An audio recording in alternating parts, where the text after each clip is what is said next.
August 6th, 1945. A bright blue sky, a peaceful morning, and then, in a single flash, the world changed forever. One bomb, one city, one moment that ended a war and began a new kind of fear. This is the story of Hiroshima, the day humanity saw its own reflection in fire. You're watching HEH TV, where history speaks and truth echoes across time. It was dawn on August 6th, 1945. The war in the Pacific had entered its final chapter.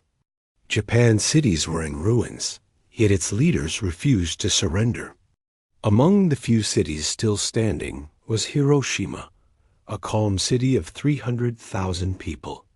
No one there knew that Hiroshima had been chosen for a terrifying new experiment. A few hours before sunrise, on the island of Tinian in the Pacific, a B-29 bomber called Enola Gay began its final checks. Its mission was secret, its payload unknown to most of the crew. Inside the plane rested a weapon that had never been used in combat before, the world's first atomic bomb. Its name, Little Boy. The pilot, Colonel Paul Tibbets, was calm but tense. He had been told that this single bomb could end the war. At 2:45 a.m., Enola Gay lifted off into the night sky, heading toward Japan. Back in Hiroshima, morning arrived like any other. The air was still, the sky was clear. Children got ready for school. Housewives washed clothes along the river. Soldiers assembled for roll call. No one felt fear. The air raid sirens were quiet. By 7 a.m., the people believed the war was far away. They were wrong. High above the clouds, Enola Gay approached Japan at 30,000 feet. Inside, the crew prepared the bomb. It was armed and ready. The weather report said Hiroshima was clear, a perfect target. At 8:15 a.m., the bomb bay doors opened. Bombardier Thomas Farraby aimed at Aioi Bridge, the heart of the city, and released the weapon. The bomb took 43 seconds to fall. Below, people looked up at the sky. Some pointed at the small silver plane, others at the white parachute drifting down. A second later, the world turned white. A light brighter than the sun exploded above the city. The ground shook. Buildings vanished. A fireball hotter than the surface of the sun consumed everything within seconds. Metal melted. Glass turned to liquid. Shadows of human beings were burned onto walls. The explosion released energy equal to 15,000 tons of TNT. In the center of Hiroshima, nearly everything and everyone disappeared. A giant cloud of smoke rose into the air, black, red, and glowing with fire. The blast was followed by a wind so strong it ripped trees from the ground. Fires spread across miles. Rivers boiled. Tens of thousands were killed instantly. From the air, the crew of Enola Gay saw the mushroom cloud rise more than 40,000 feet. One of them whispered, "My God, what have we done?" Back on the ground, survivors stumbled through ruins. Their skin was burned, their eyes blinded by the flash. Clothes were gone, replaced by ash and blood. The streets were filled with people crying for water, searching for family members who no longer existed. Hospitals were destroyed. Doctors who survived worked without medicine or tools. The heat was unbearable. Flames burned through the city for hours.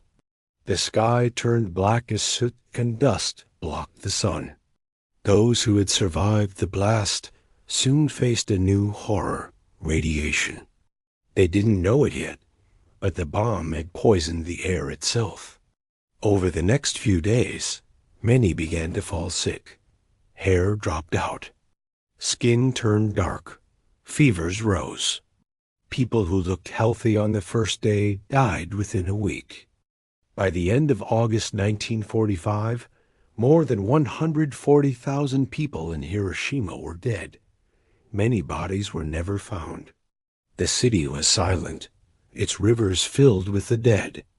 In Tokyo, Japanese leaders received the first reports. An entire city gone, destroyed by a single weapon. At first, they thought it was an exaggeration. But then came photographs, then witness accounts. A light like lightning, a wave of fire. A city turned to dust. 3 days later, on August 9, 1945, another atomic bomb fell on Nagasaki. On August 15th, Emperor Hirohito addressed the nation and announced Japan's surrender. The war was over, but victory carried a terrible weight. The world had entered the atomic age. Scientists who helped build the bomb were horrified. Many believed they had unleashed something that should never have existed. One of them, J. Robert Oppenheimer, later said, "We knew the world would not be the same." In the ruins of Hiroshima, life slowly began again. Those who survived became known as hibakusha. The bomb-affected people, they carried scars that would never heal, both on their bodies and in their memories. Some suffered discrimination for decades. Others dedicated their lives to peace. Each year, on August 6th, the city gathers at the Peace Memorial Park. Bells ring at 8:15 a.m., the exact moment the bomb fell. Paper lanterns float down the river, each carrying a name, a memory, a hope. Hiroshima stands today as a living reminder of what happens when power grows faster than wisdom, when science is used without conscience. That single morning in 1945 did not just end a war. It showed the world the cost of total destruction and the responsibility that comes with knowledge. The world changed forever that day. The only question left is whether humanity has truly learned from it.